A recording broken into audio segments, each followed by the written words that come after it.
Thank you to everyone for joining us tonight. The board started our meeting at 6 o'clock and went into executive session. And we will now start the public portion of our meeting. If you would please stand and join me in the Pledge of Allegiance. I pledge allegiance to the flag of the United States of America and to the republic for which it stands, one nation, under God, indivisible, with liberty and justice for all.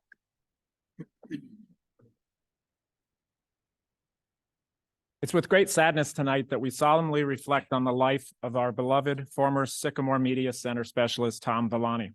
Mr. Villani's 19 years of service at Sycamore, from his work in the Media Center to his coaching of both boys and girls volleyball team, showcased his unwavering commitment to education and his passion for helping others succeed. His selfless contributions extended beyond our school walls, as his previous service in Fairborn City Schools and his time as an Army veteran exemplified his dedication both to his country and his students. In the face of adversity, Tom demonstrated incredible strength and resilience, facing a pancreatic cancer diagnosis with courage. Tonight, let us remember the profound impact he had on the lives of our students and colleagues. We will now observe a moment of silence to honor the memory of our friend and colleague, Mr. Tom Villani.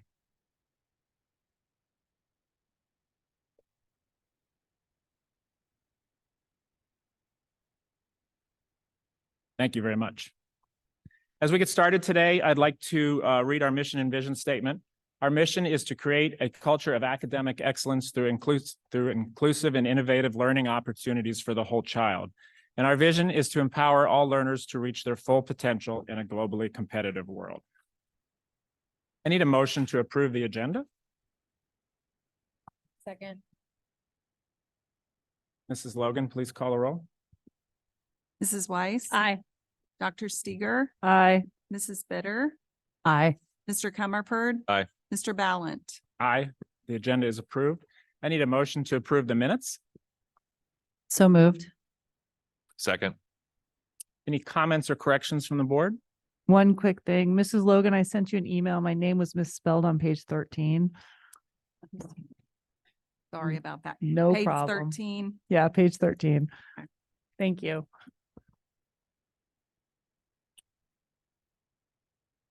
I need a motion to approve the minutes with that correction. So moved. Second. Mrs. Logan?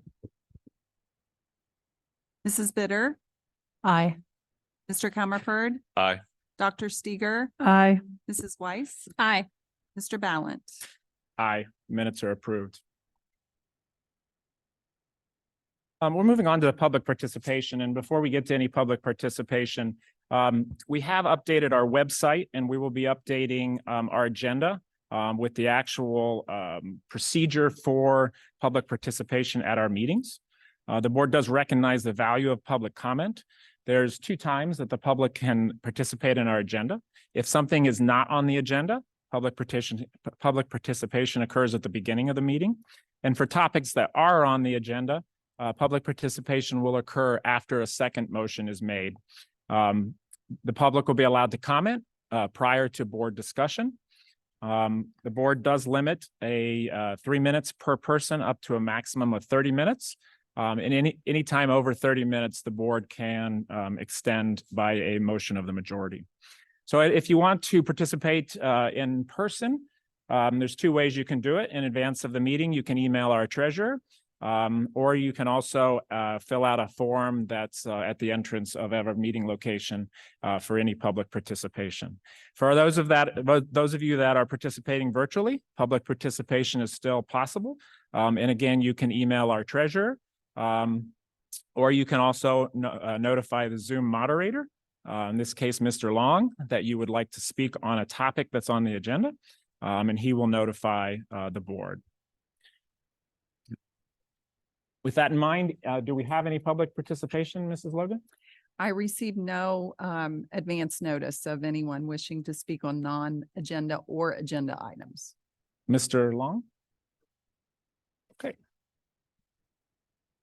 Moving on to item number 6, which is the Ohio State report card. Mr. Lewis, I will turn it over to you. Yeah, thank you.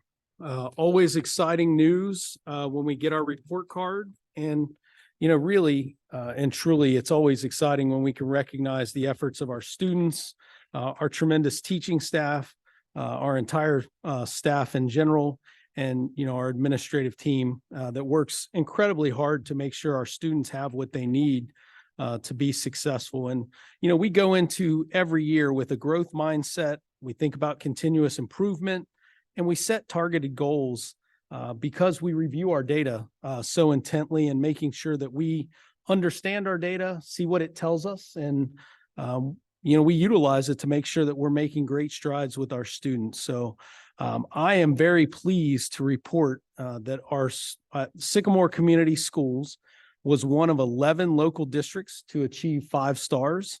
There were only 95 in the state out of 608 districts. We were 5th locally in overall rating points.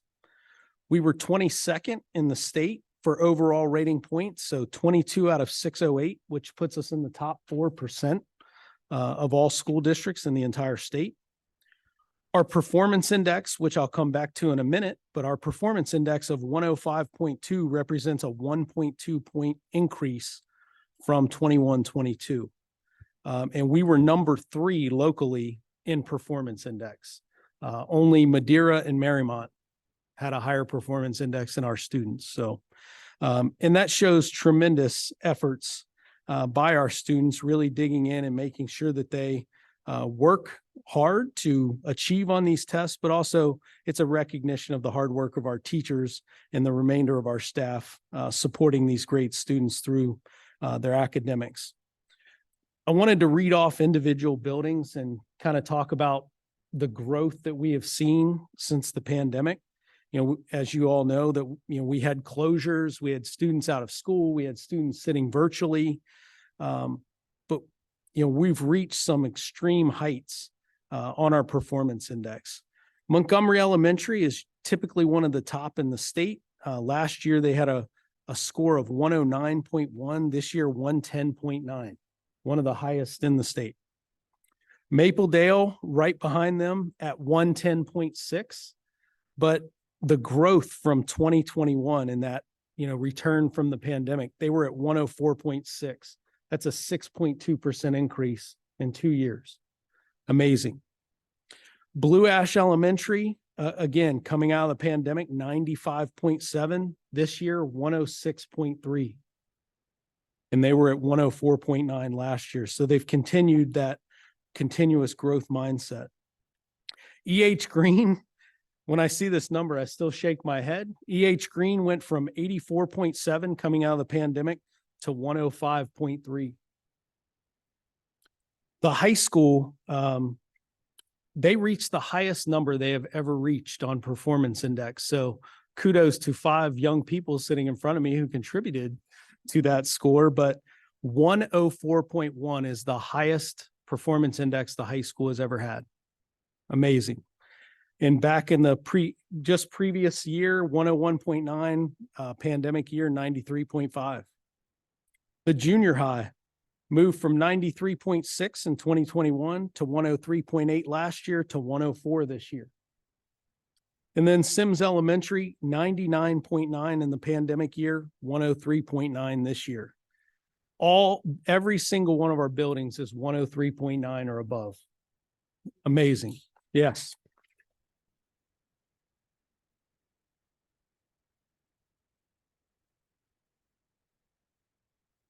So I'll say a couple other things, just I think that are critically important is that, yes, this is a snapshot in time. Tests are meant to measure the academic achievement of our students, but it's a snapshot of what we do here.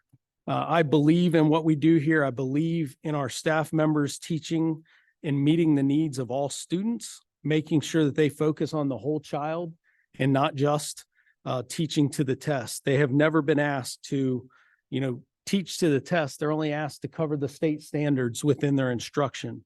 We appreciate the creativity and autonomy that they bring to teaching and learning. and educating our students. So, really where we're headed with our MTSS process is about meeting the needs of every single child.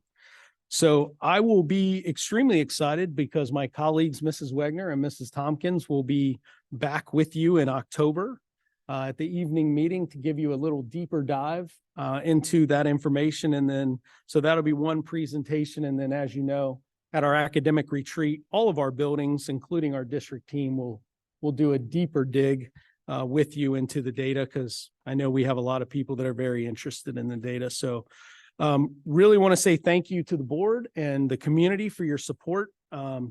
Without your support, we would not be able to reach these heights, and certainly without your support of our great facilities, providing such great community spirit around our buildings. It takes an entire community to make results like this happen. So really wanted to say thank you to the community. And that's all I have, Mr. Ballant. Mr. Lewis, Mr. Ballant, is it okay if I take a couple moments? I actually took all of these performance index numbers that you just so graciously read off, and I created my own spreadsheet. I know I'm totally nerdy. And almost everything that you talked about building by building, I had almost the same comments on the very right-hand column of my spreadsheet. But I did want to say a couple of things, that the success that we're seeing in the performance index on the state report card is a reflection, obviously, of our students and the hard work that they're doing and the academic achievement that they are actually achieving. But it is also a reflection of every single employee in this district. It goes from the superintendent to the treasurer, assistant superintendent, director of curriculum, director of HR, director of business operations, our teachers, our building principals and assistant principals, that bus driver who greets our students every day, our educational assistants, our secretaries in our buildings, our bus drivers, our custodians, our child nutrition workers, our playground attendants, our director of IT, and if I'm missing anybody, but it is really director of student services, our director of public relations and communications. It's everybody who contributes to that performance index number and the achievement that our students are achieving. And I want that to ring out loud across our Sycamore community. And this is I'm so proud of this district for this.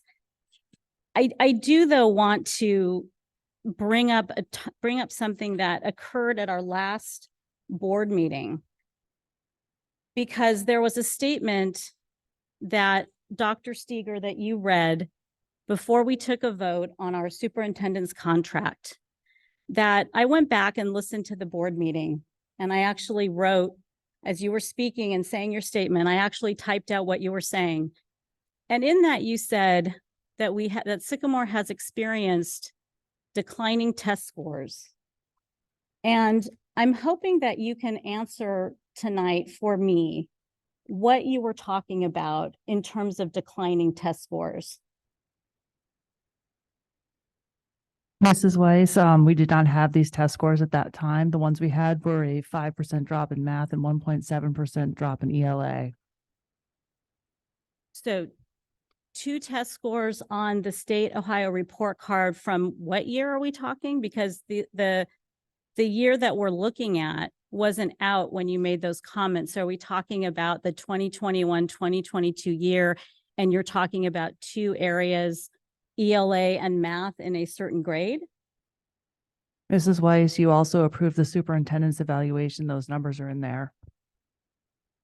I guess my concern is that when disinformation is spread through the speech that is made in a board meeting, I think that is dangerous. And I think that it takes away from the exceptional work that our district is doing and the exceptional achievement that our students are achieving. Mrs. Weiss, again, you also approved the superintendent's evaluation. The numbers are also in there.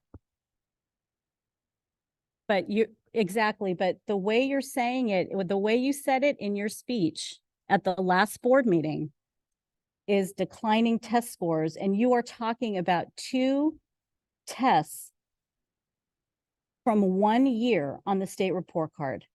Do you not think that that's misrepresentation? I think it's best we move on from here. I do not need to further answer this question.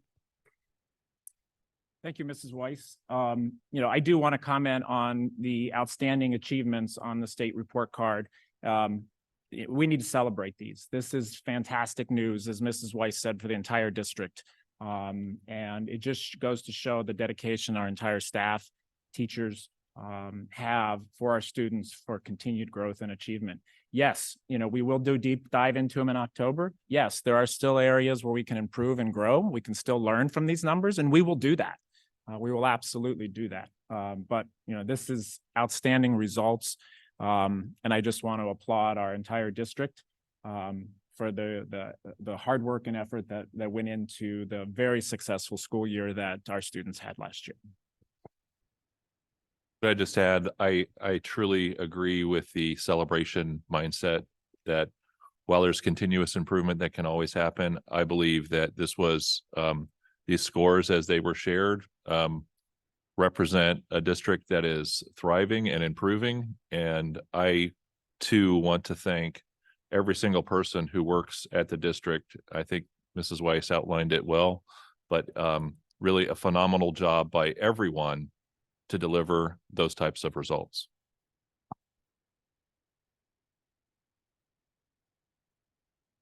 Mr. Ballin, I would ask if the board has, I'm not asking you to think of it right now, but if the board has ideas of ways that we can continue to celebrate, and recognize our staff for, these great achievements, and certainly celebrate with our students. I know some of the buildings have already done some things, and that's exciting, but we want to try to think of things that we can do as a district and do it as a family, of celebrating all 7 buildings, because all 7 buildings contribute so much to the work of the district. So, and our district office staff as well. So, we'll try to think of things as well, but if you come up with any ideas, please send them our way. We're very interested in making sure our staff know how much we appreciate their efforts.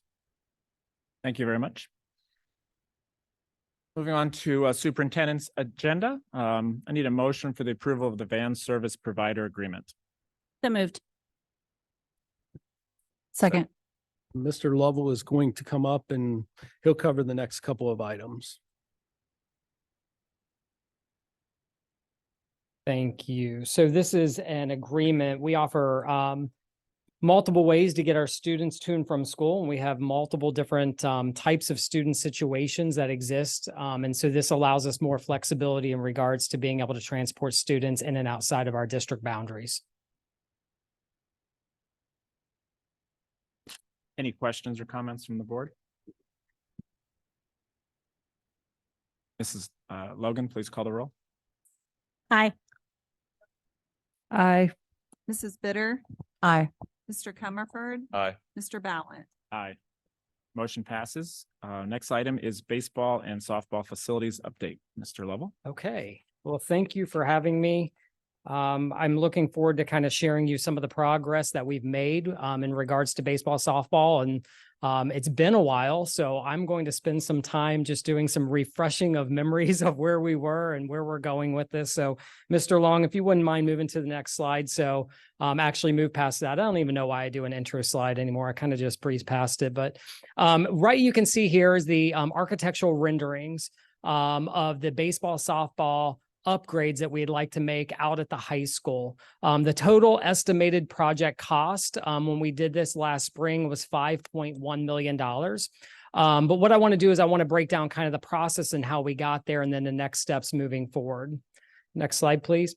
If you remember back when we worked on this project, there were a lot of lessons that we learned as we went through the stadium project in regards to how we tackled the scope of that project. And again, not to eat the elephant, what we wanted to do is really take a step back and say, how might we approach this in more of a phased approach?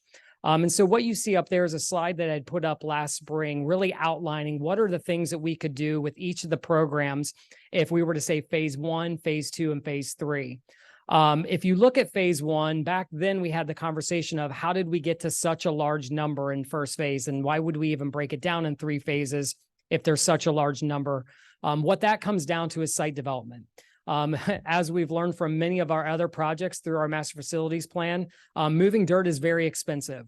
And there's a lot of dirt to actually be moved out on those fields. If anybody has been on our baseball field, you can pretty much be standing in the outfield and not see somebody's knees and below. It slopes pretty significantly down. And so there has to be work that's done to even out those fields. We actually have to raise both of fields, and I don't have that total number off the top of my head and how much that would need to be raised, but they would actually have to be raised up. So you'll see phase one's about 4.1 million if we put both of those projects together. For phase two, it'd be about 650,000, and then phase three would be about $360,000. And that gives us to that total cost of 5.1 million. If you want to move to the next slide. So just to give you a couple of the project milestones, how did we get to this point and where do we need to go next with all of this work? So the work actually started back in November of 2022. This is when we started that initial discussion on facility planning around the baseball and softball with our stakeholders. Those stakeholders included donors that are actively fundraising towards work out at this baseball and softball fields. So from both programs. It also included our athletic department and other folks that are just interested in seeing this project move forward. Then in December, what we did after that original meeting, we had a follow-up meeting with that group, which led us into a pause over the holidays and getting into February. What we did during that time was we started to look at what might a phased plan approach be to go through that. And that was through the work with MSA architects. And we were just informally engaging with them at that time in partnership with Kleiningers, who we've used on other projects as our civil engineers. We then took a look at the budget review, the cost review, and then we went back to the stakeholders. So a lot of these were both a mixture of stakeholder meetings and internal meetings as well with those individuals. Then in March became somewhat of a bigger month because what we wanted to do then is we actually wanted to solidify MSA as our architectural firm that we could use to help with this work. The idea there was that we needed to take the first step, say we wanted to work with MSA so we could get them in the process of bringing back an agreement to us for 50% architectural drawing. So in March, you approved that at no cost here at the board. And then in April, we had more stakeholder follow-up meetings, and then we received that architectural design proposal. We have sat on that proposal for over the summer for many, many reasons. There's a lot of work going on across the district. We were opening the junior high, and we had a switch in our district treasurer as well. And so we wanted to be able to make sure as we were bringing this back for feedback, we were doing that at the right time. So if you want to move to the next slide, Mr. Long, thank you so much. So what are the next steps? So our next step is to come to you with a cost to fund 50% documents for the design that we came up with. This is critical in the way that we are doing this, because if you remember to the pool, if we go back to the pool and we go back to the stadium, where we derailed a lot of times on those projects where we weren't able to get the firm number to start our fundraising campaign. And so I want to be really careful in saying that we do have people that are actively fundraising groups towards these projects because they're just things that have to be done to the fields now. But when we start looking at that $5.1 million number, what we want to make sure is that number is the actual number. If we go out and we lead a bigger campaign and we're really running after a true number, we want to have confidence in what that number is that we're there. And we know from the natatorium project and the stadium project that 50% drawings get us very close to a strong estimated number. So I don't have an approval for you this evening or a recommendation for you this evening. I do have an agreement with MSA. The way I've really structured that agreement, though, is in 3 phases, and we can't get it confused with the 3 phases of the project, but the 3 phases of the architectural agreement is basically 50%, 100%, and then final. The cost for the 50% drawings to get those is $145,000. Now, remember, this is somewhat of a percentage of the total cost of the estimated project. And so as we move forward with 100% and then forward with that, that's when it then would give us more clarity on the total cost of the architectural renderings that we would need.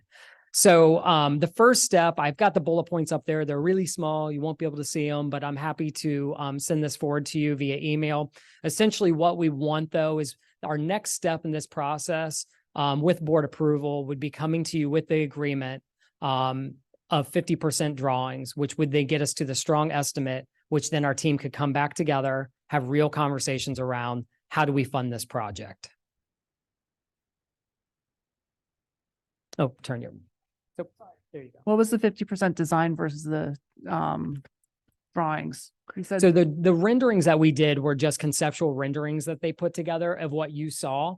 So what the 50% drawings do is they actually dig into the renderings and start to get a strong price for what this will cost. Yeah, no problem. Mr. Lovell, Yes. my concern is to raise $5 million is going to take a significant amount of time. I understand the need for a goal, but if we're looking 2 or 3 years out to raise that 5.1 or whatever that number is, my concern is inflation, construction costs. Sure. Could go up, could go down, Correct. but that goalpost is going to move throughout that time. Yeah.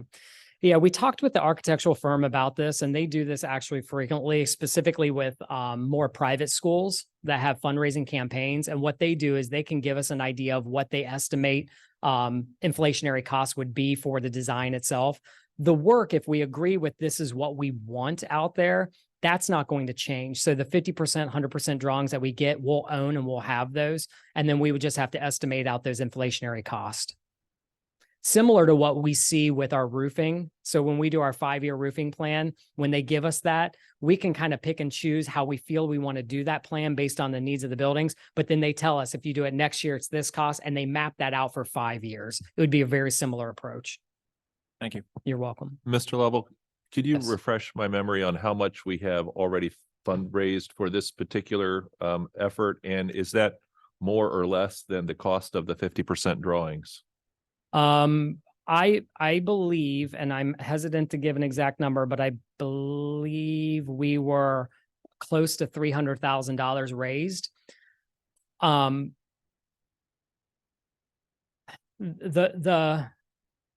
It's not a problem, but a conversation that needs to be had, though, is how those monies are raised. We have a baseball program that are raising monies, and we've also have softball. The project itself can be split into 2 separate projects. The way we have to do the architectural drawings, though, is as one. And so I don't know the exact divide on how many monies were raised from the baseball program versus the softball program, and how we either tie those projects together or we separate them. But we also want to ensure that there's equity in the projects as well. So I'm trying not to dance around the question. I can tell you it's about $300,000 that we've raised, but how that would be divided up if we talked about the 149, we would have to have further discussion about that. So, Mr. Lovell, Oh, go ahead. can you address why are we not doing 100% drawings, or what is the advantage of doing 50 and not 100? Like, does it just say we do 50 now, and then let's say you come up with a great plan to raise the money and we say, okay, yay, go for that. Then we just add another 50%, or Yeah. what are we losing money by doing a 50% drawing? We're not. Why are we doing that? What's the strategy of that? Yeah, so we're not losing money by doing that. The strategy behind it is bringing incremental steps to the board. So if we get 50% drawings and get a stronger estimate, and then take a step back, get our fundraising teams together and say, what is the possibility? What can you do? If we feel like there's a lot of great momentum, then we can go back and come and say, we need money for the additional 50%, or that money's been raised for the additional 50%. I don't know. It just felt like a better step from our team to come to you with a 50% approach rather than the full 100%, because it is such a large number. If we get 100% drawings and we own it, Mhm. and even if we don't do it, we can use it in the future. But if we Correct. have a 50% drawing, we still have to get a 100% drawing. We still One- have to do it again. Absolutely, yes. you're So accurate. that's why I ask if we're actually wasting money doing it that way. I'm just asking that as a Sure. question from the board. Yeah, Miss- yeah. Mr. Lovell, kind of along the same lines as Mrs. Bitter, what's the cost differential between the 50% drawings and the 100% drawings? I don't have that number. I can get that for you though. And where is that money coming from? That's a great question that I'll toss back to our CFO and the board. Obviously we have funded other projects, athletic projects outside of private funding. And so we've leveraged different types of monies for those things, whether it be contingency funds we had or through our cash reserves. We also have within our capital PI fund, or I'm sorry, within our general operations budget, money set aside for architectural drawings, but not this much money. And so I think that would be more a discussion around the board about how they might want to financially support this. Miss Logan, you're looking like you want to jump in. I would agree with everything you said. Okay. I would just add that I would want to look at all those resources. Also with fundraising, I guess I would look at this as the total cost of the project, but I would also want to make sure that there were not indications or thoughts in those funds that were raised that it was going to go directly for the project and not for architectural plans, if you know what I'm saying. I just want to make sure that Mhm. if those were included in resources, that it was the appropriate Got it. step to include them in the resources that would be available. Okay. Mrs. Logan, I do agree with you, but I also, of the $4.2 million, if we were to do this today, that 145,000 is included in that number. Correct. So to me, if, again, if someone's donating money and we have $300,000, part of the process to build these fields is to do drawings. And we already have 300,000. I agree with you. I would just want to I- make I sure think that that- that was clear. I think that a lot of times when people are donating money, they're not thinking it's for the drawing. They're thinking it's for the actual field or the Correct. field house or whatever it is that they're donating for. I do but- agree with you, and we don't want to upset any donors, and we have to look Right. into that. But you don't get a field without drawings. I agree. I think I don't want to be, penny wise and pound foolish and get a 50% drawing. If we then have to, like Mrs. Bitter said, we have to go back and then get the other 50% of the drawing and we're spending more money if it's less to do 100% drawing now. And I also think we definitely need to figure out where the money's coming from. I'm not super fond of drawing down the cash reserve for something like this. Just my back of the envelope math here. The precedent that this board set for both the multi-use stadium and the Seeger Auditorium was that there was roughly 70% private donations, and then the board contributed 30% of those Mhm. projects in general. I mean, with the logic that if you could get a fantastic facility built on 30 cents on the dollar, that's good use of public funds.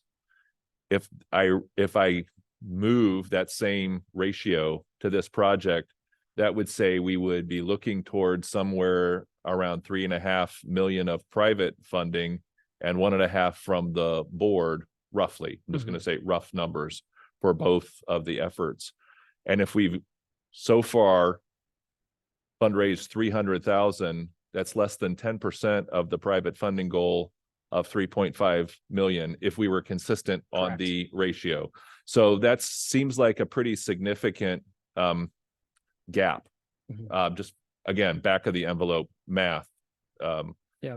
Am I missing something here? You're not missing anything. And I will tell you that anecdotally, we have a very passionate group with baseball, softball about going out there that have been sitting on the sideline somewhat, just kind of waiting to activate. And so again, you don't know what happens until it happens. So I'm not willing to stand up here and say they're going to do it.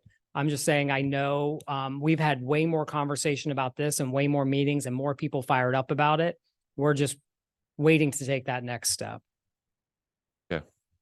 But you're absolutely right in It everything. you was a said. lot easier to take action as a board when we I had understand. the 70% private funding committed on the other two projects. And again, and I think that was maybe our mindset and our approach with the 50% drawings. And again, it could be the 100% drawings is maybe it's not the full 1.5 million the board is willing to commit because we don't know how much momentum we have, but we're at least willing to get those drawings to put them in a position where we can see how we can activate folks to get it done.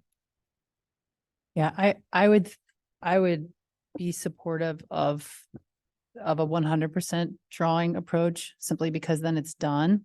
I realize that you think, and again, just speaking as one board member, I think we can handle it. I think we can handle the conversation. If the money was raised, drawings, you have to have construction drawings in order to build anything. So I think that's just part of it. But you're right, maybe you need to talk to your donors and find out if that's something that they feel comfortable with. But if this is going to be done, we need the drawings. So why not just get to the drawings? That's my approach to this as one. Thank you. I also share the financial concerns, but I don't want to have this left undone as something that was put forward for the community and the high school and junior high school and the other sports. But I would like to see you reach out to the donors also and see what their response would be if we're having hesitation for this financial purpose. Like, what would they propose? Okay. With you? Understood. Thank you very much. I was just going to say one last comment. I'm a huge fan of the softball and baseball efforts. I had a daughter who played 4 years of varsity softball, so I know the need. Yeah. So I just want to be clear that this is more of a fiscal stewardship questions that I have versus the passion for supporting our student athletes. Thank you. And I would also like to add that I am also a huge fan of the 70-30 way we've gone about it in the past as well. I think that works. So Well, I thank think you you for could that. do both of those things. So what I'm hearing is that you would be okay at the next meeting if I were to bring back an agreement for, as long as I work with the donors, for 100% drawings. Well, Engage. I don't want to, Okay. I you just you want to can know what come I need back, to but bring. I think there's more information that we need on that. And I want to thank Mr. Comerford for kind of bringing it around to the whole financial Okay. picture of this. I'm not saying that if you come with 100%, an amount for the 100% of the drawings, that's a definite slam dunk at all. Yeah, I think you can come back with both the 50 and the 100% drawing, and I would like to understand the difference in what we're getting and what we're not getting. My concern with going all the way to 100% drawings is if there's changes over the next year or two, then we have to redo drawings. So I don't know that it's in our best interest to get to 100% drawings before we fundraise the money. Right. If we were closer, I can understand that. So I think bring back both 50 and 100%. Okay. And we can have a conversation on what those two mean. And I could also look at 75% drawings. We did that with the natatorium. And there were different reasons why we did that for the natatorium, but it was what was the best thing to get that project moving early. I'll bring back a multitude of options. And Mr. Lovell, it might not be a bad idea to have one of our partners from MSA just there at the meeting to answer some questions for the board and Absolutely. talk about their phased approach and Mhm. how we could, if the board's interest is chunking it off. But I think we all want to avoid any appearance of here's the goal and then the goalpost keeps moving again. So I think our desire is just to get to a place where we can say, this is the fundraising goal and what is that number? So, and I do agree with Mr. Lovell. We've got great people that are ready to activate and help. And so I think having an accurate number would be a great part of that process. Thank you very much, Mr. Lovell. Moving on, I need a motion for the approval of 3-year agreement with Final Site for migration and redesign of district's websites. So moved. Second. Just make a couple of comments, and if you have any questions, Mrs. Bombright would be happy to come up and I answer them. But I'll just say overall, I appreciate Mrs. Bombright bringing this forward because this is something that every meeting we go to, we hear about the need for our website to get redone and rearranged, and it couldn't be more perfect timing because Blackboard is no longer going to support the current website design. So, we need to do this on top of the fact that if every meeting I go to with the PTOs or other parent groups, it's probably the main thing that they say, we would like a redesign of your website. So amazingly, we still have a lot of people that utilize our website for information and traffic. So, basically Final Site will help us reorganize and restructure our website to make better sense based on the traffic that comes to our website. So we're excited to bring this proposal to you and answer any questions that you might have. Any questions from the board? Mrs. Logan? Mrs. Weiss? Aye. Dr. Steger? Aye. Mrs. Bitter? Aye. Mr. Comerford? Aye. Mr. Ballant? Aye. Motion passes. I need a motion for the change orders for Seeger Family Auditorium Project. So moved. Second. I do want to just let you all know that based on feedback that we got from a few community members following the last board meeting, they were seeking better transparency on kind of our change orders and the descriptions around those. So you'll notice on board docs, what we've done is we've listed the change order, but we also have a change order summary now that supports those. So that will be updated for each meeting. So we have just a historical record so people can kind of see what is more about that in the event that I'm not talking about each change order. Mr. Lovell, is this coming out of contingency? Is this Yes. out of contingency? Yeah, so these are contingency. So for the natatorium, the scoreboard upgrade was one of those numbers that we potentially knew we were going to do, and we kept on the back burner. It was something that the donor and the team really desired, but we wanted to see the fiscal health of the contingency or before we did that. And then the lift station for the subsurface drainage. This is all related to water seepage that they found in the back corner. And this is the plan to mitigate that long term. And we just thought it'd be better invest up front in this than have to deal with it in 10 to 15 years from now around the basin of the pool. Thank you very much for that clarification. Yep. Any additional questions? Mrs. Logan? Mrs. Weiss? Aye. Mrs. Bitter? Aye. Mr. Comerford? Aye. Dr. Steger? Aye. Mr. Ballant? Aye, motion passes. I need a motion for the revision of the memorandum of understanding, OPC 243 transportation incentives. So moved. Second. Mr. Lewis, any comment? This Nothing? was a clerical error in writing this MOU. It had it down as step 1, which actually doesn't do much for us. We wanted the ability to put that as a route that the drivers could bid to give us more flexibility. Plus, if it's a floating route, we like veteran drivers on those since they know the community really well. So this was just a cleanup. This is something OPC's already agreed with. Yes. Thank you. Yes. Mrs. Logan? Mrs. Weiss? Aye. Mrs. Bitter? Aye. Mr. Comerford? Aye. Dr. Steger? Aye. Mr. Ballant? Aye, motion passes. I need a motion for the approval of transportation impractical. So moved. Second. Mrs. Logan, please call the roll. Dr. Steger? Aye. Mrs. Weiss? Aye. Mrs. Bitter? Aye. Mr. Comerford? Aye.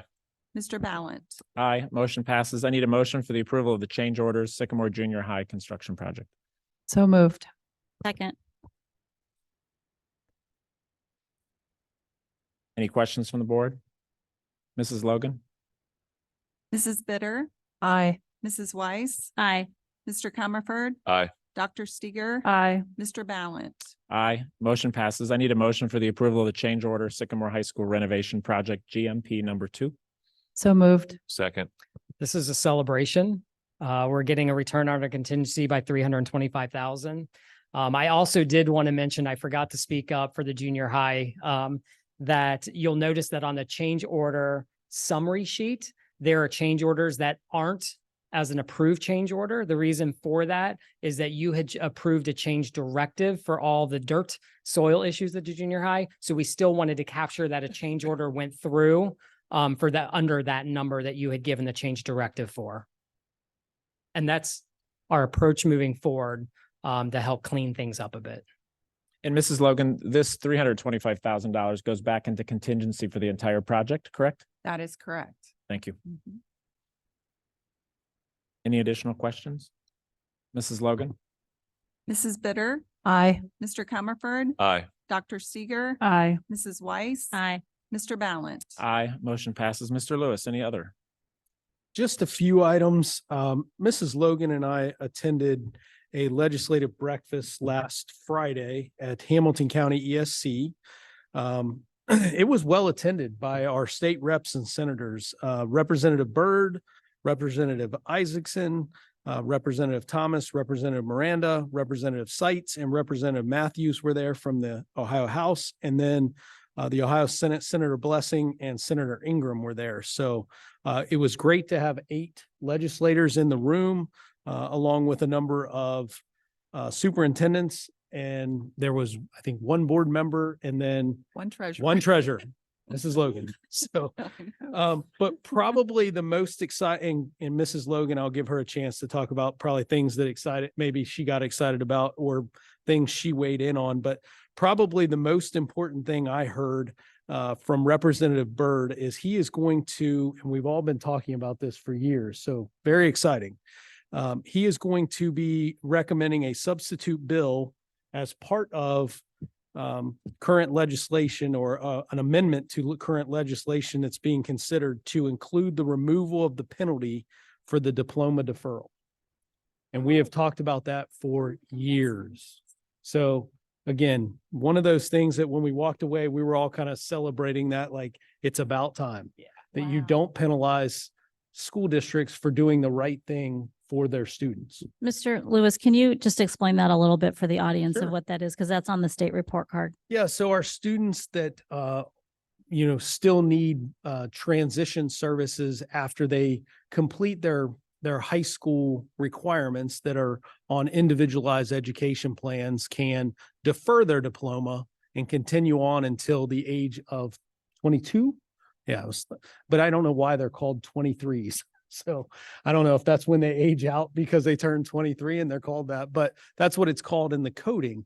But we get penalized on our graduation rate every year because we do the right thing, which is we want to keep those students here if that's the best path for them and allow them to continue their education with transition services, things of that nature. So Mrs. Spencer and her team do a fantastic job working with each family to find what path is most appropriate for each student. So it was disheartening to be penalized every year on our report card, but we always said, we don't care, we'll do the right thing because it's the right thing for each child. So very exciting to learn that we will not be penalized on our graduation rate if this substitute bill and amendment are approved. So we were very excited about that. Mrs. Logan, anything from your standpoint at the legislative breakfast? Well, I know Mrs. Bitter is going to give a legislative update, and one of the things that's probably on there is House Bill 187, and there's a companion bill in the Senate right now too, which is 153,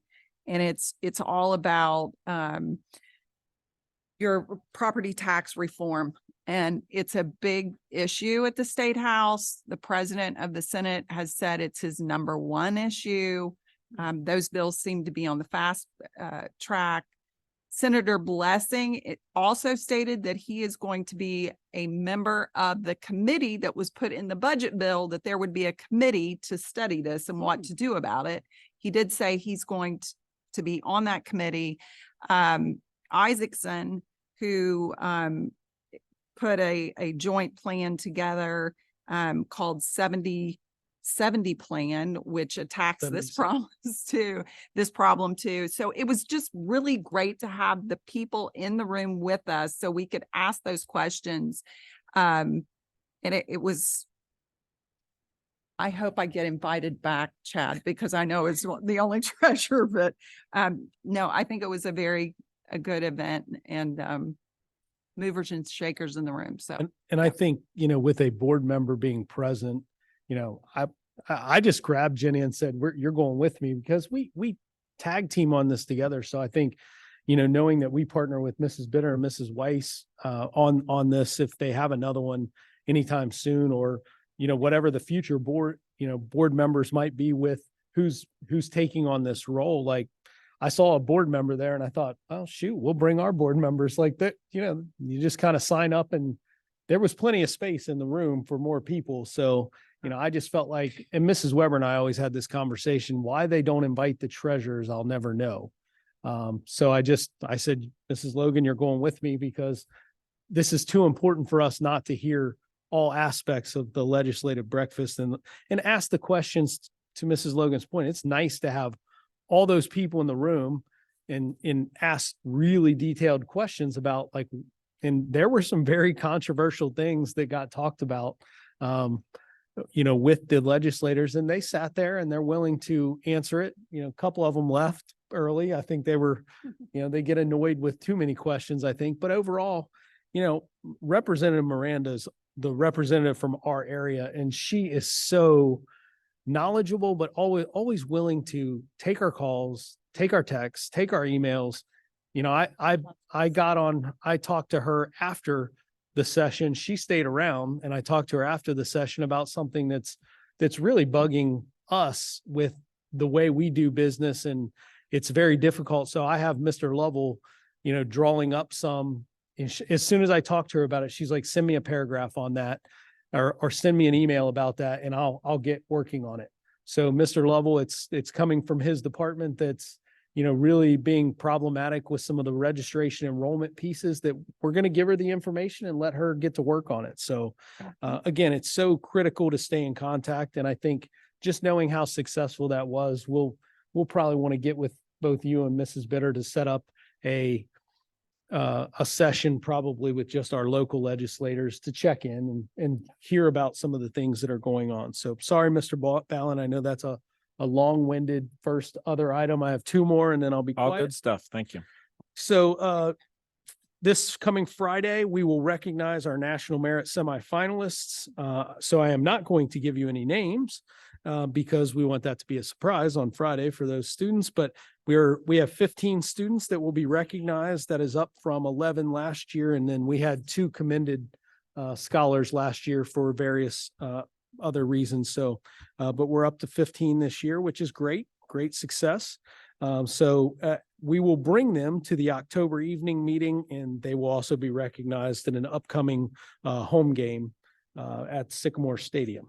Last and certainly but not least, some exciting news in the music department. I was unfortunately not at the game on Friday, but from my understanding, the marching band and the high school orchestra played the Star Spangled Banner, and from people that were there said it was just completely awesome to see the collaboration between the groups.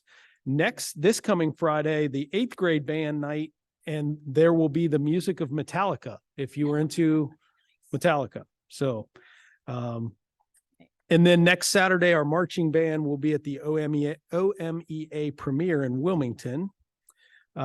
We talked about the students that got into the OMEA All-State ensembles. I am happy to report we have 28 students that made the Cincinnati Symphony Orchestra, Youth Orchestra. That is the highest number we've ever had selected. Even more impressive, we have 2 junior high students that were put into that group, and that is as Dr. Ewing says, that's an extraordinarily rare thing for junior high students to be in the Cincinnati Symphony Orchestra. So if you'll bear with me, I would love to read their names really quickly. James Bingkang, Benedict Cecilio, Sophia Chang, Anna Christos, Wesley Dittinger, Matthew Drasnan, Suan Jim, Haley, and that's one of the junior high students, Haley Hahn, Simon Huth, Allison Kim, Joshua Koo, Paul Koo, Julia Lankman is the other junior high student, Christopher Larson Rivera, Julia Lee, Brianna Liu, Mateo Meili, Vivian Niu, Narika Oya, Rebecca Park, Marion Rose, Kristen Schutte, Evelyn Shin, Colin Van Nieman, Sam Waspy, Catherine Nguyen, Howard Wang, Ji-Yu Wu, and Emily Shoes. Oh, no, PAL. There we go. There we go. So congratulations to those 28 students. A magnificent accomplishment to be selected for the Cincinnati Symphony Youth Orchestra. And that's all I have, Mr. Ballard. Thank you. Thank you, Mr. Lewis. And yes, outstanding accomplishments by those students. I need a motion for the approval of the monthly financial reports, August 2023. So moved. Second. Mrs. Logan?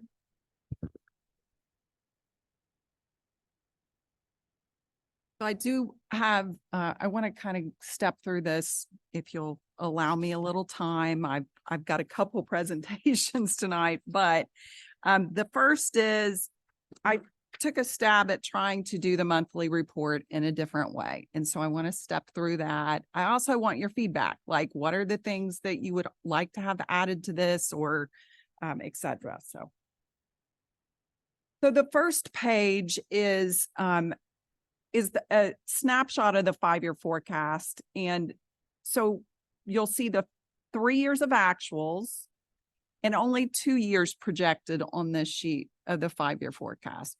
I don't put the full forecast on here really for a couple different reasons. It's a monthly report and we're going to be looking at this again in November. But I also think it's important to take a look at, as we're looking at our monthly reports, what did we project for the entire year, and look at some trends too, so we can kind of see where we've been. I also group things a little differently. So where does our money come from? As you can see from the little chart there, 89% of our money comes from our local sources, and then 11% come from state. As we're stepping through that revenue, and I also put on here, so we've got 2 months that we have finished up in this fiscal year because we start July 1. So 2 months, 16.7%. If you look at the percent received overall, it's way above that. And why is that? Because our biggest source of revenue, which is tax revenue, how often do we pay real estate taxes? Twice a year. Some people pay it once. They pay it the first time and takes care of the entire year. But for that reason, your tax revenue, you're going to see almost half of that yearly amount of money is there already. So overall, our percentage received is going to look up. When you look at the state foundation number, I also want to point out that we have a new biennium budget that started this fiscal year, but when laws are passed, you have 90 days before they become law. So October, our first payment in October is when we will see what our actual foundation numbers look like for this district. And we know that that is going to change based on what we had projected in the 5-year forecast. And I think those are the only things I wanted to point out on this sheet. Jenny, can I just ask you, Yes. the legislation and the budget that passed, which was supposed to address sort of the fair funding piece, where do we see that reflect? Is that reflected anywhere there in the revenue piece yet? Or are we just kind of waiting to see how that shakes out? No. So the changes that came about with the next phase in of the Fair School Funding Plan, as well as the increase for districts like Sycamore for the minimum amount that we will receive, those numbers are not reflected there yet. In October, when we see that first payment, we will be able to really see for the year, what should we expect? So when we take a look at our expenditures, where do we spend our money? And I'm going to point out again, the 16.7% for 2 months. Overall, we're at 18%. But the thing about school districts, we spend a lot of our money, especially with supplies and materials, at the beginning of the school year. So if you take a look at that supply line item, and I noticed a typo. It says percent received. That should be expended. But if you look at materials and supplies, it's showing that what we projected, we've already spent half of that. And that's because materials and supplies, especially for our students, we want those when they start school. So we're going to spend most of that money at the beginning of the year. And as far as the total amounts for our wages and benefits, when we get into appropriations, I'm going to dive a little bit deeper into our expenditure line item. For our general operating cash, wow, this did not come out looking the way it looks on my slide, but what I wanted to do here is relate it back to what does our policy say? And we do have a policy, DA, that says our general fund cash balance goal will not be less than 25% of our operating expenditures. And so what I tried to do here and what I want to do every month is show what did we start the year with cash? How much have we brought in? How much have we spent?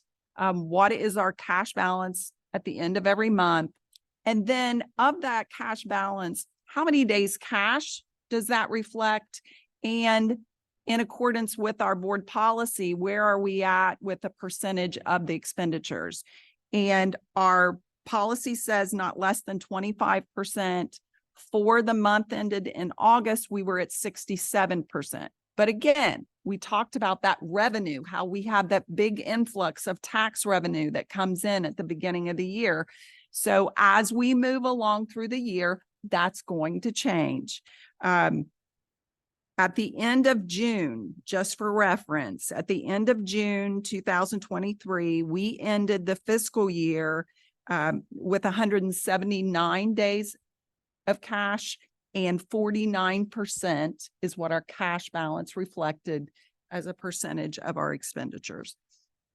I also think it's important here to show, are we spending more than we're bringing in? That's spending surplus or deficit on a monthly basis. And that's it for the monthly report.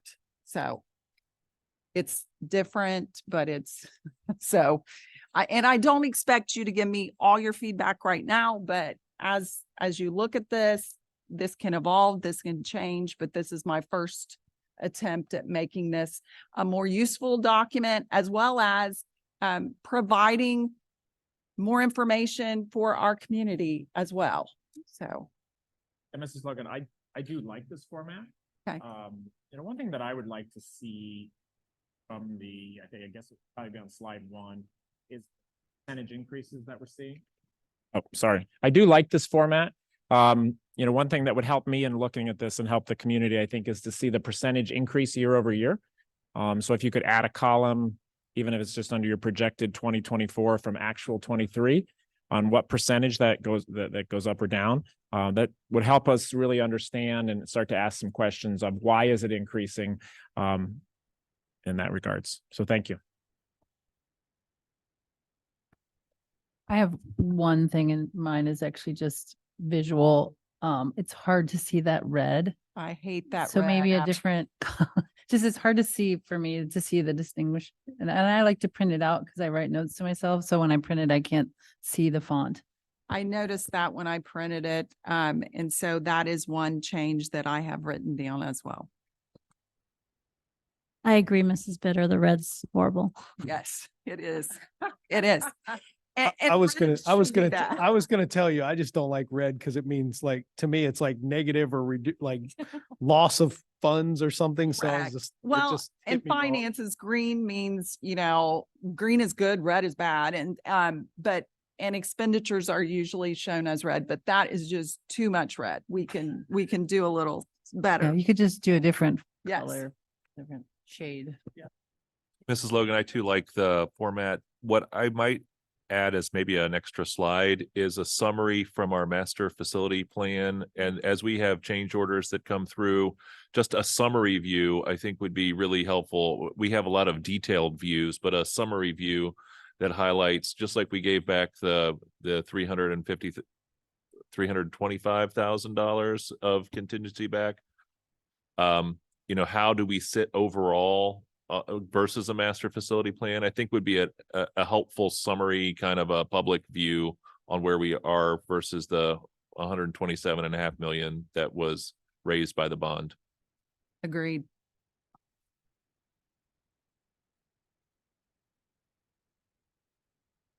Okay, thank you, Mrs. Logan. Any additional questions? Mrs. Logan, please call the roll. Mrs. Bitter, Aye. Mr. Comerford, Aye. Dr. Steger, Aye. Mrs. Weiss, Aye. Mr. Ballant. Aye. The financial reports are approved. I need a motion for the approval of the FY24 permanent appropriations. So moved. Second. Back to you, Mrs. Logan. Sorry. Okay, here we go. So appropriations, what are appropriations? Most people might use the term budget. That's what this means. And it sets those spending levels by the Board of Education so that in our daily work, we have guidelines on how much we can spend. And our policy sets forth that spending level at the fund function level. And so we're going to talk about what does that mean. At a minimum, you must adopt temporary appropriations before you can spend one dime. And those were approved on June 21st, 2023. So once you adopt, if you adopt temporaries, then you must adopt permanent or annual appropriations by October 1. So that's what this next step is. But you can modify them throughout the year. So we don't adopt them, and then if something changes, we can change them throughout the year. So the next slide, what I wanted to do was show you by fund. So we have several funds, and you'll see them running on the left-hand side from 001, which is your general fund, which is our largest fund, making up 78% of total appropriations for the district, running all the way down to 599, which is a miscellaneous federal grant. So overall, our permanent appropriations are 122.8 million. I also have on here what was adopted for temporaries, the variance, as well as that percentage. When you look at that variance between permanent and temporaries, you might notice, why are we reducing our appropriations for the general fund? I am matching the 5-year forecast to your appropriations. That's what I believe that we should do. That was adopted in May of 2023. And I believe until we have a new forecast, that was the plan on how we were going to spend the money. So that's all that is just matching it to the 5-year forecast. And then there are some other changes there. Mostly they're going to be around the grant funds. If you see a fund that starts with a 4, that means it's a state grant. If you see a fund that starts with 5, it's a federal grant. We've gotten more information about what those allocations are. And so that's why you see most of those changes. Next, I mentioned that by policy, we adopt our appropriations at the fund function level. So what I tried to do here is give you a look at what are those functions, and by fund, how have we put our budget together for those. So the first one's going to be instruction. We're an educational institution, so it's instruction. Then support services. Those two are the highest expenditures budget that we have. The next is going to be operation of non-instructional services, extracurricular, facilities, debt service, and other. So this is just to give you an idea of how the budget is set up according to function. And I will say that if we look at this instruction and support services, by all funds, it's 77%. When you look at the general fund, between instruction and support services, you're talking 92%. So it's aligned the correct way. And next, I wanted to throw in here, because the 5-year forecast is built by object. And to me, this is how, when I'm looking at things financially, this is how I speak, this is how I look at our expenditures and build budgets, is by object, which is wages, benefits, purchase services, supplies, equipment, miscellaneous, and other uses. And so I tried to put this together, even though by policy, we're not directed to stay within these. I still think it's important because now this is lined up to the 5-year forecast. You can also see, where do we spend our money? Of all funds, 66% is wages and benefits. But when you look at our general fund, 80% overall is wages and benefits. And when you drop down into what is our operating expenses, taking out other uses and looking at just your operating expenses, we're at 83.5% for wages and benefits for the general fund. So in summary, total appropriations, 122.8 million. General fund is 97 million. Of that, operating expenses are 91.1. Compared to last year, our FY23 operating expenses were 88.2 million. So this appropriation, this budget, is an increase of 3.35% over what we spent last year. The building fund, to Mr. Comerford's questions and suggestions about the monthly report, 23.2 million expendable. Now, when you look at the appropriations, that's broken down into 2.8 million is appropriated, but then we had carryover encumbrances, things that were on purchase orders that carried over, 20.4 million. So that's where you get the total. Federal grants, 3.6 million. And then I just wanted to include that this is one piece of the financial discussion for the district. I mean, we're going to be coming up against that November forecast is going to be here before we know it.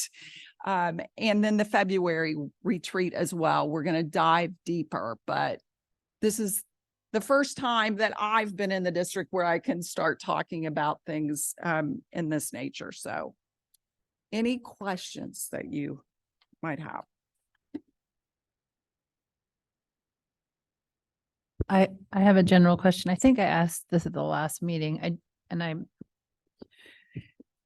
had asked you questions about student support services, special education services, attorney's fees, things like that. And you said that would be an appropriation. So can you tell us, I have two specific ones I want to know.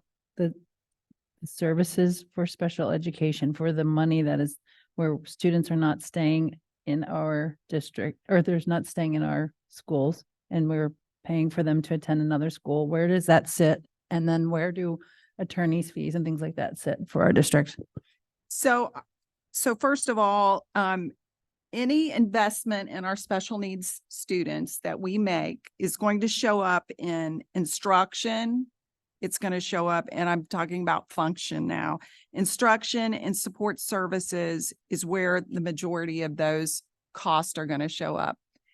When you look at object, it's going to show up in salaries, benefits. Purchase services is a big place where that's going to show up. Anything that we have a contracted service for out that is being provided for outside of the district, those costs are going to show up in purchase services.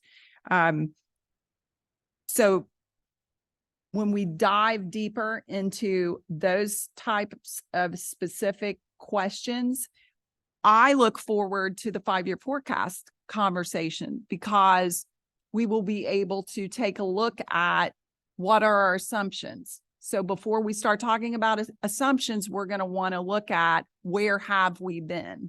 And so that's going to be one of those drivers in developing the assumptions for the future. I do not have that specific dollar figure right now because it's going to take several things to pull in. Now, you mentioned legal cost. Legal cost is going to show up in the object of 400s. It's a purchase service. So it's showing up in that area. But that can be pulled out. And we can come up with how much did we spend on that? Thank you. Thank you. And Mrs. Bitter, are you asking for specific dollar amounts? Would you like her to pull those out, or are you just asking where it falls? I mean, eventually, yes, but I just asked the question last meeting, and then I'm just sort of taking this Yeah. step by step and just understanding where these things sit. And then, yes, at some point I would have specific questions of those, but I think it will show up in the 5-year forecast. I feel like it does, if I'm remembering correctly. So for right now, you're okay with waiting? I'm till okay the with back- okay. where we are. I just want to make Yeah. sure we're all on the same page of Yeah, I'm expectations. okay with that. It's a conversation that I've been kind of having over these board meetings, and I just wanted to follow up with that. Great, thank you. Can I just clarify, though, we're talking specifically, Mrs. Bitter, about students with special needs that are serviced outside of our district, correct? Because Yeah, so Okay. the ones that, when we get a worksheet which lists the costs where we get an update when we approve a contract for an offsite school. Okay, I And just wanted, then that's what I meant. I just asked, where does that sit in our appropriations? That's what I okay, was asking. all right, because I just want to make sure that we're not asking for like students with disabilities that are in our school district. There's no way to pull that. Okay. Related to the attachments that we get on a regular basis, the spreadsheet where it lists the schools. That's what I was referring Perfect. to. Thank you. Any additional questions from the board? Just a comment, I appreciated the detail in the appropriation document. Thank you. Mrs. Logan, please call the roll. Mrs. Weiss, Aye. Mrs. Bitter, Aye. Mr. Comerford. Aye. Dr. Steger, Aye. Mr. Ballant. Aye. Motion passes. I need a motion for the approval of the personnel consent agenda. So moved. Second. Mrs. Logan? Mrs. Weiss, Aye. Mrs. Bitter, Aye. Mr. Comerford, Aye. Dr. Steger, Aye. Mr. Ballant. Aye, motion passes. Moving on to other Board of Education business. Mrs. Bitter, I believe it's your turn for legislative update. Yes. Thank you. yes. Mrs. Logan, I'm not gonna go into the detail that you did. So cause I have a little bit of a list. So if at the end you would like to talk about that, or at the beginning even, that would be great. If you feel like it's something that we need to talk about, please add it. I Okay, think I've probably said enough. okay. All right, I'm going to summarize here. All right, our House Primary and Secondary Education Committee in our Ohio Legislature met regarding Senate Bill 49, which would enact the Religious Expression Days, which is called the RED Act. The RED Act will require school boards to adopt policy providing students with religious accommodations for up to 3 days. And then there's a substitute bill which adds the following, and this might be what we've actually talked about a little bit already. Changes to the definition of chronic absenteeism to no longer include excused absences, does not count excused absences towards habitual truancy until a student has reached more than 60 hours of excused absences, provides a list of what must be considered a legitimate excuse for absences, and then updates the state's graduation rate so schools and districts are not penalized when students on individualized education plans deferred graduation.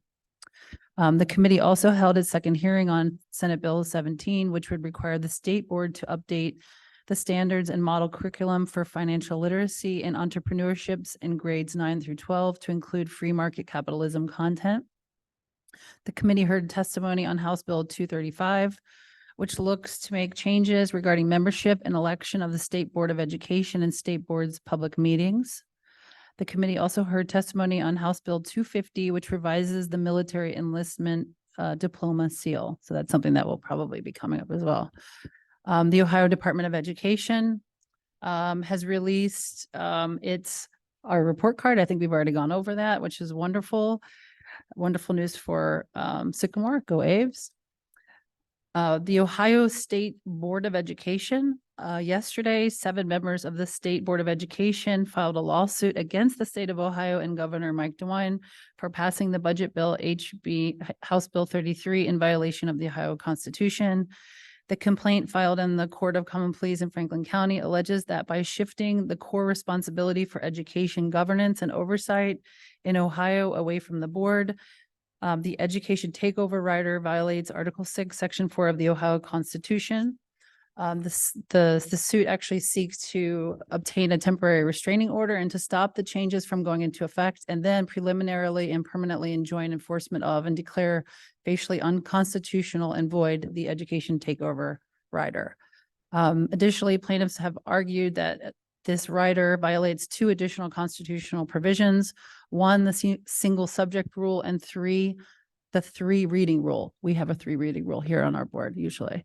The Ohio Constitution contains various safeguards to ensure that the legislative process is transparent and democratic, including prohibiting any single bill from addressing more than one subject so that legislators are unable to sneak unpopular pieces of legislation into unrelated must-pass bills.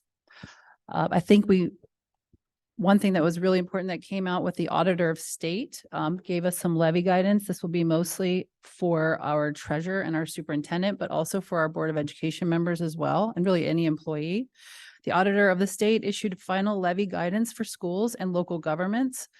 The guidance explains what it considers to be permissible under the Ohio Revised Code, Section 9.03 for districts conducting campaigns. Generally, that means levy campaigns. It can be political campaigns as well, but mostly we'll be thinking about levies. The 22-page document composed of frequently asked questions on levy and bond issues and best practices in response to those questions can be found, board members, in our Facts in a Flash Ohio School Board Association weekly legislative update for the week of 21. It's a 22-pager, so you can look at that at your own leisure. And the very last thing I have to say is that we have the Capitol Conference coming up for 2023. That's on November 12th through the 15th. It's in Columbus. And as you know, I'll be the delegate for our representing Sycamore schools at the annual business meeting. The business meeting is held in the morning of November 13th, and I have forwarded all of you the assembly materials and information. So just take a look at that. Please read through it, and then let's just plan a short time in one of the public board meetings in October or early in November to discuss the recommended changes, if any, or any input you may have.